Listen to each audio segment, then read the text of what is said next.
So, hello students, how you all are? Namaste to everyone. So, today we will start the first chapter of Food Course Without Fit, that is A Triumph of Surgery. This is a short story, and the writer of this story is James Herriot. And this is an excerpt which has been taken from James Herriot's book, that is All Creatures, Great and Small. The theme of this story revolves around the skill, dedication, and compassion of veterinarians who are the doctors who treat animals. In case James Harriet खुद भी एक वेटरिनेरियन ही हैं, and as these doctors perform life-saving surgeries on animals. This story highlights the triumph of medical science कि किस तरीके से एक इंसान का और एक एनिमल का एक डीप बॉन्ड होता है. एडिशनली जब हम जाते हैं तो ये स्टोरी एक्सप्लोर करती है आइडियाज को, जो ओवरकमिंग चैलेंजेस होते हैं उनको, ऑब्स्टेकल्स होते हैं उनको, और किस तरीके से आखिर वो तरीके यूज किए जाते हैं कि किसी एनिमल को सेव किया जा सके. सेविंग लाइव्स इन डॉक्टर्स के लिए, इन वेटरिनेरियंस के लिए बहुत इंपॉर्टेंट हो जाता है. ट्रिकी एक स्मॉल डॉग है जो इतना ज्यादा पैम्पर्ड कर दिया जाता है अपनी रिच मिस्ट्रेस के द्वारा कि बेचारा ओवरफीड हो जाता है. इतना ज्यादा खा लेता है कि सीरियसली बीमार हो जाता है.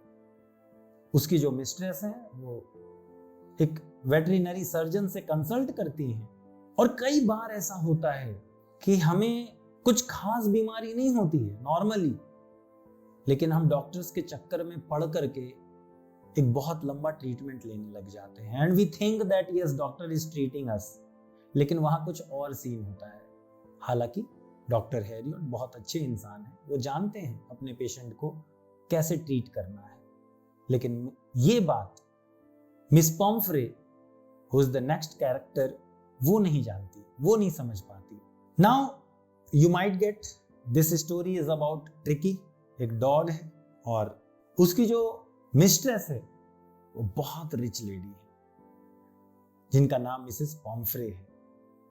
पॉम्फ्रे अपने डॉग को इतना ज्यादा प्यार करती है, इतना ज्यादा प्यार करती है कि वॉट एवर ट्रिकी वॉन्ट्स उसके सामने हाजिर हो जाती है वो सारी चीजें. और ट्रिकी खाने का शौकीन है, बहुत ज्यादा खाता है. He loves cream cakes, chocolates, sweets का दीवाना है.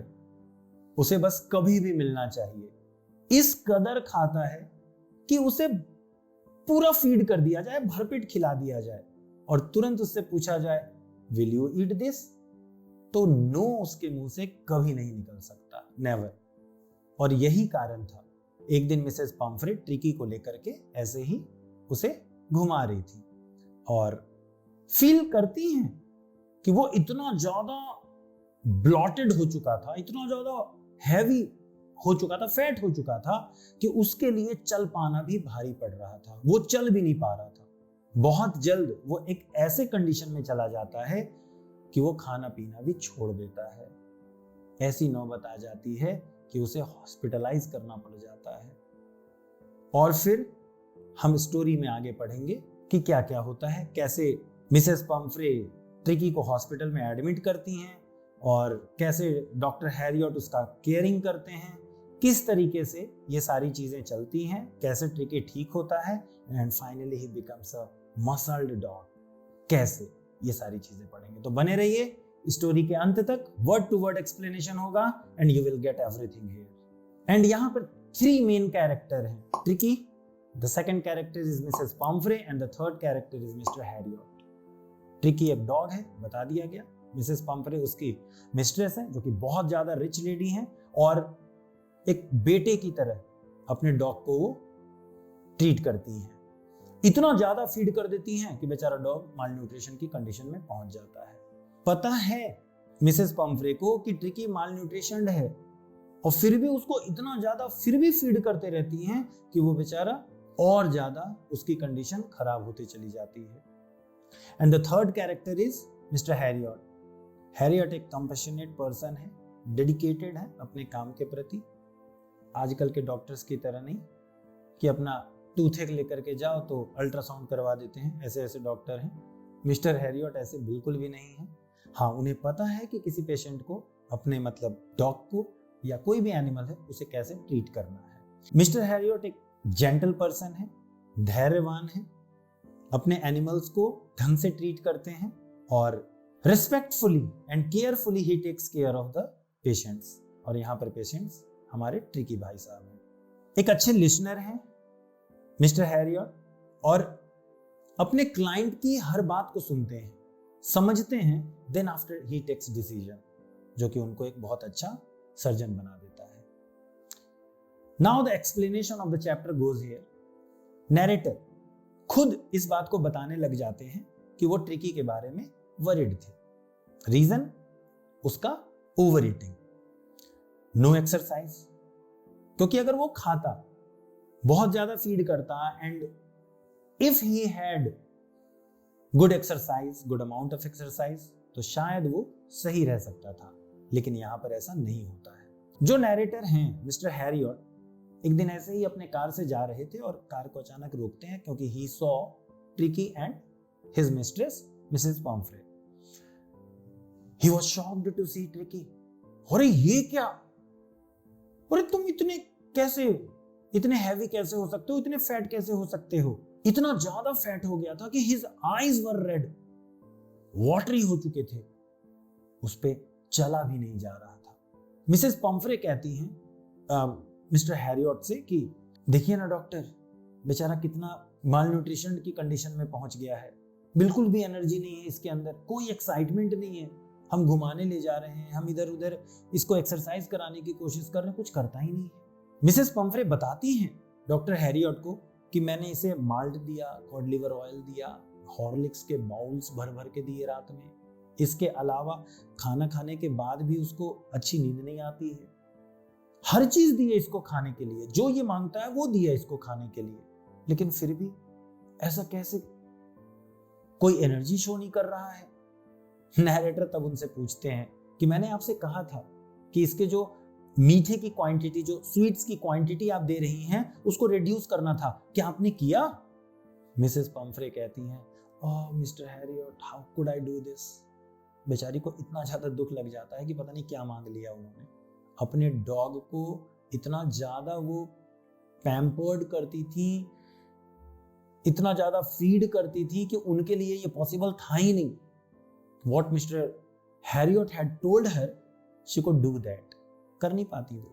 उन्होंने मना किया कि इसको इतना ज्यादा फीड मत करिए, अपने आप नॉर्मल कंडीशन में पहुंच जाएगा, इसको ज्यादा से ज्यादा एक्सरसाइज करवाइए, लेकिन मिसेस पॉम्फ्रे कुछ कर ही नहीं पा रही थी। वो बताती हैं कि बताइए डॉक्टर, ये बेचारा केक खाना चाहता है, हम इसको केक के लिए मना कर दें? ये बेचारा चॉकलेट खाना चाहता है, हम चॉकलेट के लिए कैसे मना कर दें? अरे यही चीज तो इसके फेवरेट्स हैं, कैसे हम मना कर देंगे?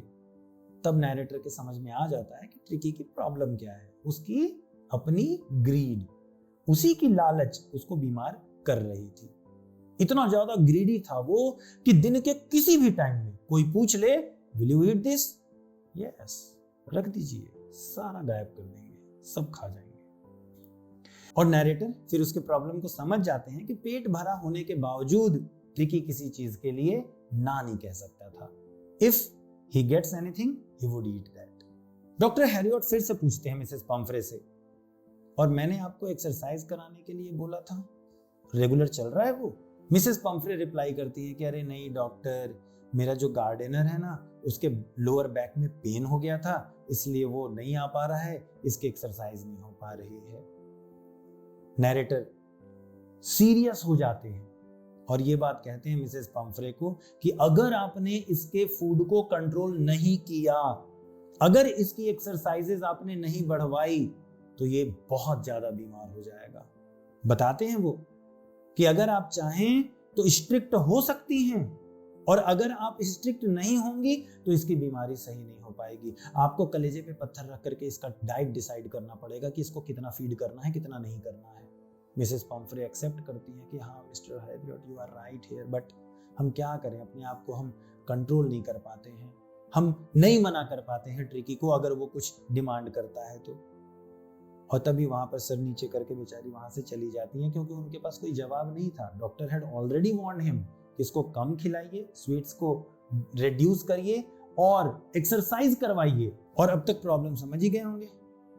डॉक्टर हैरियट पहले ही बता चुके थे, लेकिन बेचारे क्या करते, देखते रहते हैं। वो दोनों चले जाते हैं वहां से। अगर हम ट्रिकी की बात करें तो पूरा का पूरा वार्डरोब भर रखा था मिसेस पम्फ्रे ने उसके लिए। एक पूरी रूटीन प्रॉपरली मेंटेन हुआ करती थी उसके लिए। मिस्टर हैरियट हर चीज के बारे में जानते थे कि ट्रिकी किस तरीके से ट्रीट किया जाता था।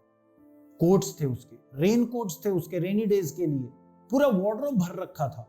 डिफरेंट क्लोथ्स से वार्डरोब भरना साफ साफ बताता है कि मिसेस पम्फ्रे किस तरीके से अपने डॉग के ऊपर पैसा स्पेंड किया करती थी। लेकिन नैरेटर जानते थे कि बस ज्यादा दिन नहीं, कुछ ही दिन की बात है, अपने आप मिसेस पम्फ्रे आएंगी डॉक्टर के पास और वही प्रॉब्लम शेयर करेंगी। उन्हें पता था कि मिसेस पम्फ्रे बहुत जल्द बेचारे को एडमिट करने के लिए चली आएंगी, क्योंकि ईटिंग कंट्रोल हो ही नहीं रहा था उसके पास, और उसकी मेन प्रॉब्लम यही थी, ओवर ईटिंग। वो बहुत ज्यादा खाने लगा था। और बस कुछ ही दिन में क्या हो जाता है कि ट्रिकी की कंडीशन और ज्यादा खराब हो जाती है। अब वो खाने के तरफ देख भी नहीं रहा था, बिल्कुल ही खाने को छोड़ दिया था।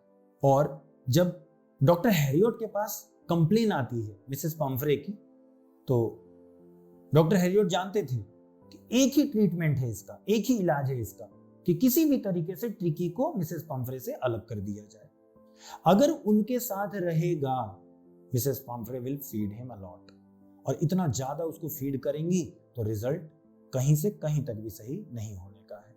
बस मिस्टर हैरियट सजेस्ट करते हैं मिसेस पम्फ्रे को कि देखिए, ट्रिकी को अगर सही करना है तो फॉर 15 डेज उसको एडमिट कर दिया जाए, क्योंकि हम अपने ऑब्जर्वेशन में रखेंगे उसको, और अगर ऑब्जर्वेशन में हम रखेंगे तो हम केयरिंग कर पाएंगे, बहुत जल्दी ठीक हो जाएगा। लेकिन जैसे ही मिसेस पम्फ्रे सुनती है कि हाँ 15 डेज के लिए he will be admitted, oh my god, how would I live, जिएंगे कैसे हम उसके बिना।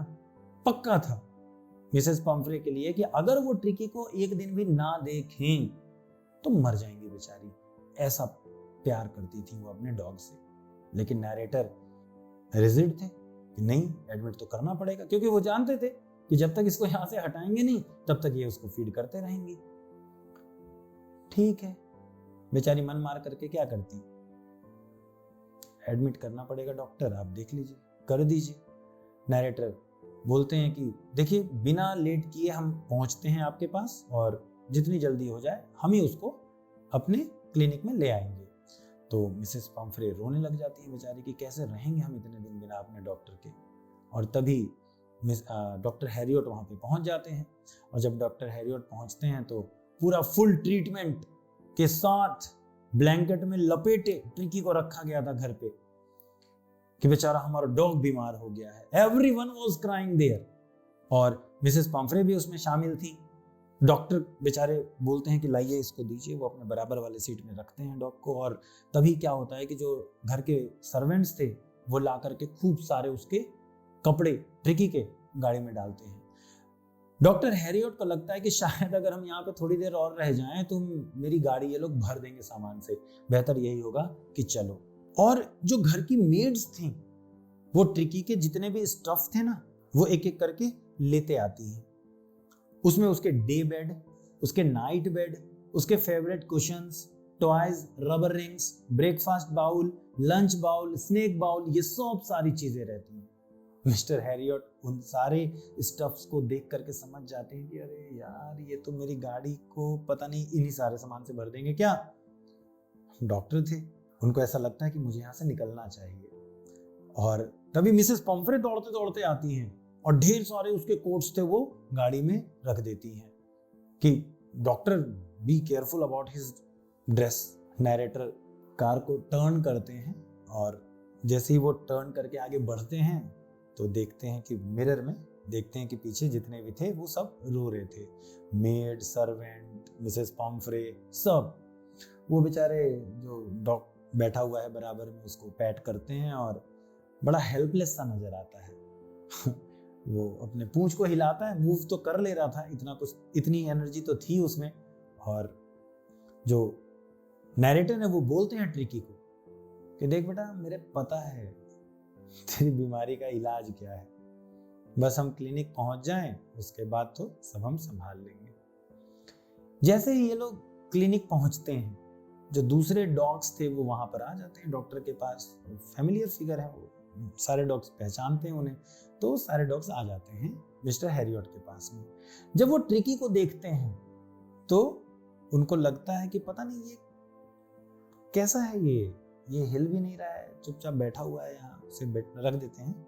मूवमेंट ही नहीं था उसके पास। और जो दूसरे डॉग्स थे उसको स्निफ करते हैं और उन्हें लगता है कि ये अनइंटरेस्टिंग ऑब्जेक्ट है, चलो यहां से। यहां पे एक क्वेश्चन भी बनता है कि why do the other dogs feel that tricky was an uninteresting object. तो वही, उसमें मूवमेंट नहीं थी और बाकी के जो डॉग्स थे वो खूब अच्छे तरीके से दौड़ भाग सक रहे थे।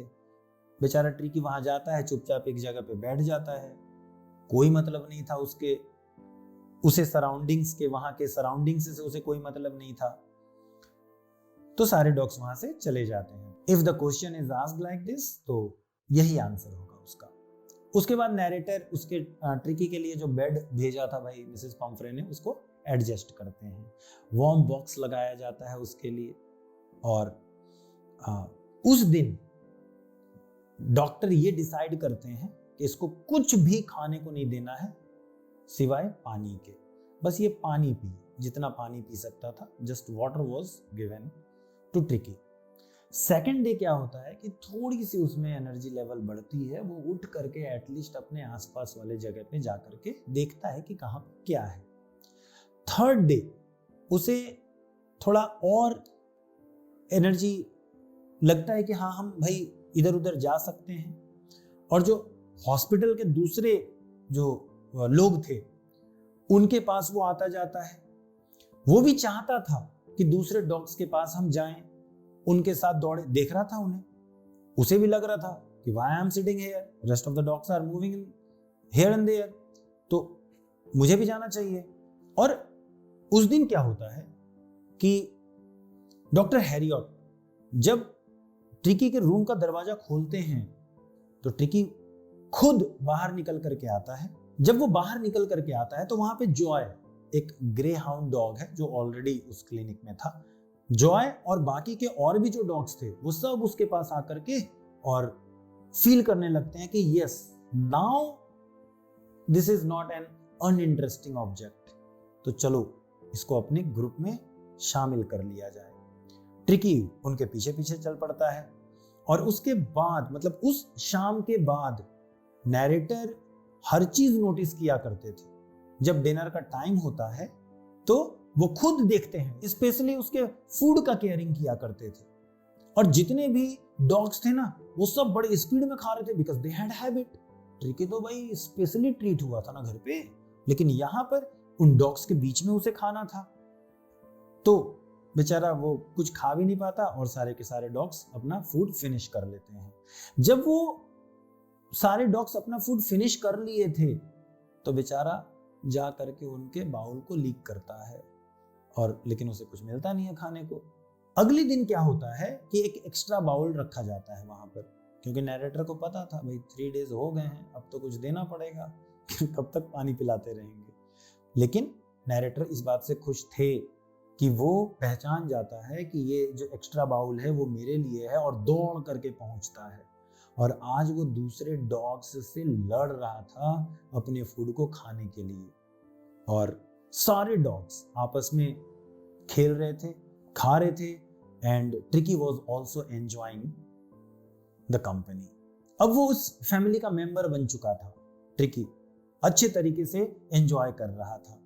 जब कभी हम लोग डॉग्स को फीड करते हैं तो वो आपस में ही लड़ने लग जाते हैं कि यस, वो कोई मतलब एग्रेसिव फाइटिंग नहीं होती, जस्ट वो एक फूड के लिए कि हम पहले वाली बात होती है। तो ये भी इंटरेस्ट लेने लगा था ऐसे एक्टिविटीज में।